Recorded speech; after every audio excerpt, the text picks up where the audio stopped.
तो hello dear friends, आज हम बात करने वाले हैं 75% क्राइटेरिया के ऊपर जो एनटीए ने लागू किया है इस साल, जो कि बिल्कुल ही बेसलेस है। उसका कोई मतलब नहीं है, लॉजिकल है। मतलब कि कहाँ से वो उन्होंने 75% क्राइटेरिया इस साल लगा दिया है पीछे जो 2022 और 2021 वाले बच्चों के लिए। मुझे समझ में नहीं आ रहा है किस वजह से उन्होंने लगा दिया 2023 में।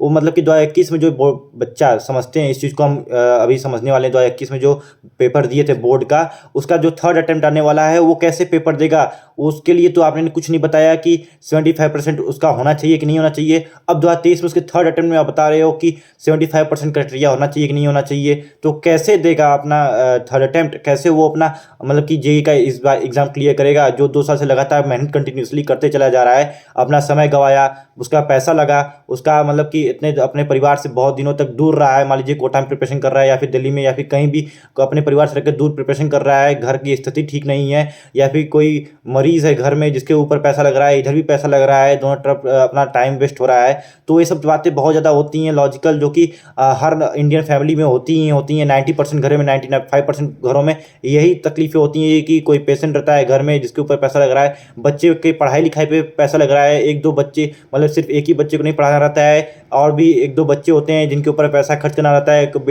बेटी होती है, नीट करनी रहती है उसको, बच्चा रहता है उसको जेई करनी रहता है, और कोई रहता है तो उसको यूपीएससी करना रहता है। मतलब कि बहुत सारा जिम्मेदारी परिवार का रहता है। बच्चों की फीस उठानी रहती है, कोचिंग की फीस रहती है, मटेरियल रहती है, और फिर उसके बाद क्या कहते हैं कि रूम का भाड़ा, किराया, सब कुछ रहता है। तो मतलब कि जो 2 साल से 3 साल से लगातार प्रिपरेशन कर रहा है, उसके ऊपर जब ये सुना होगा 75% क्राइटेरिया लाया है जेई ने, तो उसके ऊपर क्या बीती होगी। मतलब वो डिप्रेशन में नहीं जाएगा तो क्या जाएगा, वो क्या सोचेगा अपने परिवार के बारे में। उसने जो समय गंवाया है, किसी कॉलेज में एडमिशन नहीं लिया है। तो ये सब चीज बातें इलॉजिकल इसीलिए प्रूव होती हैं क्योंकि देखिए 2022 का एग्जाम हुआ। 2022 के एग्जाम में उन्होंने क्या किया कि ये इंप्रूवमेंट फॉर्म के बाद जब बंद हो गया, उसके बाद बता रहे हैं कि 75% क्राइटेरिया होगी। ये तो बताना चाहिए था कि 2022 में जिन्होंने पेपर दिया है बोर्ड का, उसके पहले बताना चाहिए था कि भैया 75% क्राइटेरिया हम लाएंगे, आपका इंप्रूवमेंट फॉर्म आ गया है, आप अच्छे से इंप्रूव कीजिए अपने आप को। अगर आपका 60 है, 50 है, जो भी परसेंटेज है, तो आप इतना मेहनत कीजिए कि आपका इंप्रूवमेंट की वजह से आपका 75% क्रॉस हो जाए। या फिर ये बात हो गई अब बात करते हैं, ये बात हो गई 2022 वालों के लिए। अब बात कर लेते हैं 2021 वालों के लिए। 2021 वालों के लिए क्या, उसने 2021 में अपना बोर्ड क्लियर किया, ठीक। वहाँ पे आपने रिलैक्सेशन दिया था। फिर उसके बाद वो 2021 में अपना जेई का पेपर दिया, नहीं क्लियर हुआ कि किसी कारणवश, क्योंकि उसने बोर्ड की तैयारी कर रहा था। अब वो 1 साल तैयारी किया, 2022 में भी उसका नहीं हुआ किसी कारणवश, ठीक ना। प्रिपरेशन उतनी अच्छी नहीं रही होगी, या फिर उसका फर्स्ट मतलब पहली बार इस तरह के कॉम्पिटेटिव एग्जाम का माहौल था और किसी कारण नहीं दे पाया। वहाँ पे आपने 75% का क्राइटेरिया 2022 में नहीं रखी, ठीक है। उसके बाद पेपर भी लेट हुआ था। अब वो जब अपना सेकेंड अटेम्प्ट मतलब सेकेंड ड्रॉप लेने वाला है 2023 में, तो बोल रहे हो 75% क्राइटेरिया आपकी रहनी चाहिए। वो क्राइटेरिया नहीं रहेगी, 75% नहीं रहेगा, तो आप नहीं दे पाओगे 2023 का एग्जाम। तो बताइए, ये इलॉजिकल हुआ कि नहीं इलॉजिकल हुआ। बिल्कुल बेसलेस है। 2021 वाला बच्चा 2023 में कैसे देगा। सोचिए, 21 में उसने बोर्ड क्लियर किया, 22 में आया, 22 में किसी कारणवश नहीं हुआ। अब 22 के बाद सेकंड ड्रॉप ले रहा है, इतना समय गंवाया अपना अपना फिर उसके बाद टाइम इन्वेस्ट किया, पढ़ाई किया, 10-10 घंटे, 8-10 घंटे लगातार पढ़ाई कर रहा है। उसके बाद भी जब उसको कोई रिजल्ट नहीं मिलने का, किसी एनआईटी में नहीं होगा एडमिशन, तो बताइए उसका डिप्रेशन में जाना लाजमी है कि नहीं लाजमी है। वो कितना उसके ऊपर मेंटल प्रेशर आएगा अपनी फैमिली का और खुद का, कि वो मतलब एज अ खुद सेल्फ डाउट आने लगेगा कि भाई मैंने बोर्ड में क्यों नहीं किया। हम मानते हैं कि आप 75% क्राइटेरिया इसलिए लाते हो ताकि बोर्ड को भी इंपॉर्टेंस दी जाए, बच्चे बोर्ड की इंपॉर्टेंस दे। लेकिन आपको भी तो ये रखना चाहिए था ना कि आप जो लाने वाले हो 75% क्राइटेरिया 2022 में इंप्रूवमेंट के पहले लेके आए, ताकि 2022 का बोर्ड में जो एग्जाम दिया है वो इंप्रूव करके आगे चला जाए। लेकिन जब ये तो इनका 2022 वालों क्लियर हो जाएगा, लेकिन 2021 वालों का क्या होगा, जिनके पास तो इंप्रूवमेंट फॉर्म भी भरने का समय नहीं है। उनका 1 साल 1.5 साल बीत चुका है, वो तो गया आगे, है कि नहीं।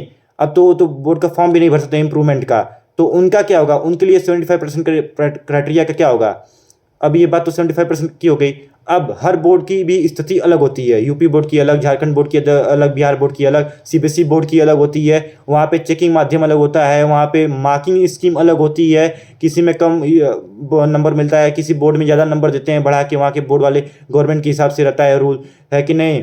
तो ये भी सब मैटर करता है। तो उसमें आप 20% क्राइटेरिया लेके आइए ना, कि जो 20% बच्चे होते हैं बोर्ड के एग्जाम में, टॉप 20% बच्चे पाने वाले, तो वो दे सकें। मतलब ये 75% क्राइटेरिया अगर रहे तो 20% वाली क्राइटेरिया भी आप लेके आइए, ताकि जो बच्चे 60%, 65%, 55% के अंदर 20% के अंदर आते हैं तो उनका भी हो जाए, वो भी जेई एग्ज़ाम दे सकें। ये लेके आना चाहिए। या फिर आप सिंपल सा सीधा सा साधारण सा उपाय है कि इस क्राइटेरिया को हटा दीजिए, और जो 2023 में बोर्ड के एग्ज़ाम देने वाले हैं उनको ऑलरेडी आगाह कर दीजिए आप नोटिफिकेशन देके कि हम 75% क्राइटेरिया लेके आने वाले हैं 2023 के बाद। कोई भी उसमें सुनवाई नहीं होगी, उसमें आपको 75% क्राइटेरिया लेके आना ही पड़ेगा, तभी आपका सिलेक्शन होगा, अदरवाइज नहीं होगा। ये भी आपको पहले से आपको बच्चों को नोटिफिकेशन दे देनी चाहिए। जो अब दे रहे हैं दिसंबर में नोटिफिकेशन, उनको ये अप्रैल में ही देना चाहिए था, कि ताकि बच्चे मेंटली प्रिपेयर्ड रहें। मेंटली प्रिपेयर्ड रहेंगे तो डिस्टर्ब नहीं होंगे मेंटली, उनको डिप्रेशन नहीं आएगा। जो तैयारी करने वाले थे वो तैयारी नहीं करते, कॉलेज में एडमिशन ले लेते हैं। जो उनका टाइम और मनी वेस्ट गया है, मतलब ऐसे वेस्ट ही समझा जाएगा ना, उसको इन्वेस्टमेंट नहीं समझा जाएगा, उसको वेस्ट समझा जाएगा। क्योंकि जो वो जिसके लिए वो इन्वेस्ट कर रहे थे, अब तो इस 75% क्राइटेरिया की वजह से वो तो वेस्ट में चला गया ना। तो अब यही दरख्वास्त है कि एनटीए से प्लीज़ आप ये 75% क्राइटेरिया हटा लीजिए, या फिर 20% वाला भी क्राइटेरिया लेके आइए जो आप पहले करते थे। क्योंकि 2022 वाले के लिए अगर इंप्रूवमेंट फॉर्म आप चालू करते हो तो 2022 वाले दे देगा, लेकिन 2021 वाले का क्या होगा, जो सेकंड ड्रॉप लेके यहाँ पे तैयारी कर रहा था अब तक बैठ के।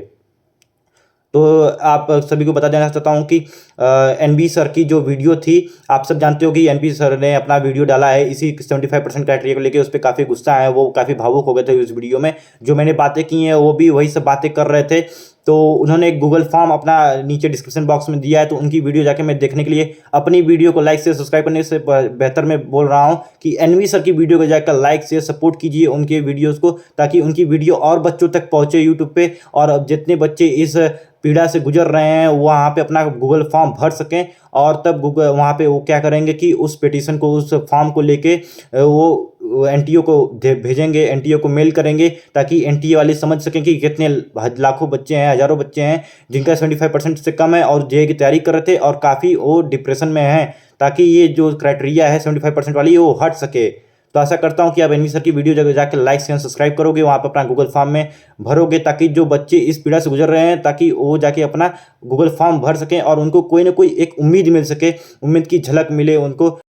एक और समस्या है कि जो बच्चा 2022 में बोर्ड का एग्ज़ाम दिया, ओके, उसके बाद उसने जुलाई का और जून का अटेम्प्ट दिया, उसमें उसकी अच्छी रैंक आई। अच्छी रैंक मतलब जो बच्चे सपना देखते हैं कि कम से कम मुझे एक एनआईटी ट्रिपल आईटी तो मिल जाए, 20-25 हज़ार 30 हज़ार तो रैंक आ जाए, उसकी उतनी आई। लेकिन जब उसने पहले ही अटेम्प्ट में इतनी अच्छी बोर्ड की तैयारी किया, बोर्ड में 75% का उतना नहीं आया, बढ़िया परसेंटेज नहीं आया, लेकिन उसकी कंपटीशन की तैयारी, जेईई की तैयारी बढ़िया चल रही थी और 12th में ही उसकी तैयारी कर रहा था, और पहले ही अटेम्प्ट में उसने अपना 20-30 हज़ार रैंक लेके आया।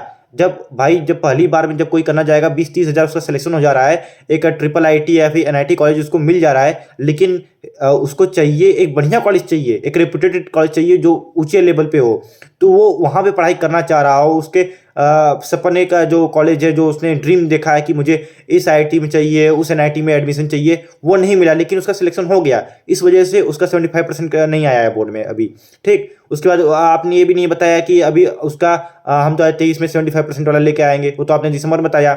वो ड्रॉप लेके अब 2023 की तैयारी कर रहा था, ओके, वो तैयारी कर रहा है।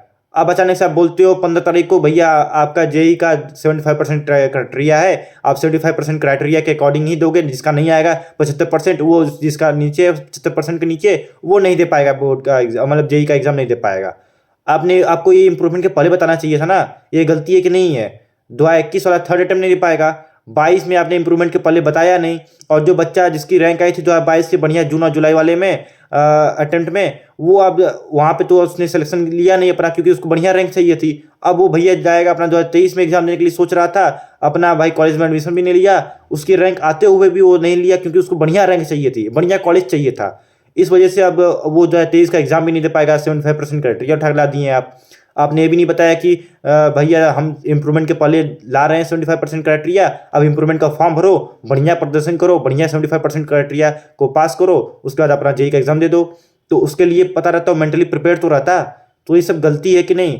तो इसीलिए मैं स्टार्टिंग में बोल रहा हूँ कि ये इलॉजिकल और बेसलेस है, मतलब बिना सोचे समझे बनाया गया है रूल। और अगर मान लीजिए गलती हो गई या फिर डायलेमा कोई है, कोई आपको कन्फ्यूज़न है, कि जिसने रूल बनाया है कि वहाँ पे लिखने में कोई गलती हो गई है, तो आप प्लीज़ उसको सुधार कर दीजिए और एनवी सर को सपोर्ट कीजिए आप लोग प्लीज़। एनवी सर की जो वीडियो है, जो गूगल फॉर्म भरवा रहे हैं, अगर जिनको नहीं पता है वो जान ले कि वो गूगल फॉर्म भरवा रहे हैं। एक वीडियो उन्होंने डाला है 75% क्राइटेरिया को लेके, तो वहाँ पे जाके जिनका भी 75% कम है 75% से, वो अपना वहाँ पे फॉर्म भर सकते हैं।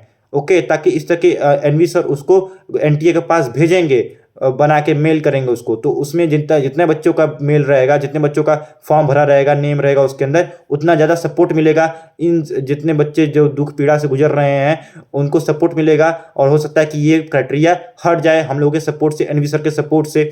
तो आशा करता हूँ कि आप हम जैसे छोटे क्रिएटर्स को भी सपोर्ट करोगे और फिर आने वाले बड़े क्रिएटर्स को भी सपोर्ट करोगे। तो इसलिए मैं अपनी वीडियो में बोल रहा हूँ कि एनवी सर को सपोर्ट कीजिए, क्योंकि वही एकमात्र रास्ता है जो अभी तक यूट्यूब पे हमको दिख रहे हैं। बाकी कोई भी ऐसा है, कोई जो बड़े बड़े इंडस्ट्रीज़ के लोग हैं इस एजुकेशन के, वो कुछ नहीं कर रहे हैं, किसी कोई वीडियो नहीं आ रही है। एकमात्र एनवी सर ही हमारे सपोर्टर हैं, तो प्लीज़ उनको सपोर्ट कीजिए। जय हिंद, जय भारत। लाइक एंड सब्सक्राइब अगर वीडियो पसंद आई हो तो, इस तरह की और वीडियोज़ मैं लेके आता रहता हूँ। थैंक यू, जय हिंद।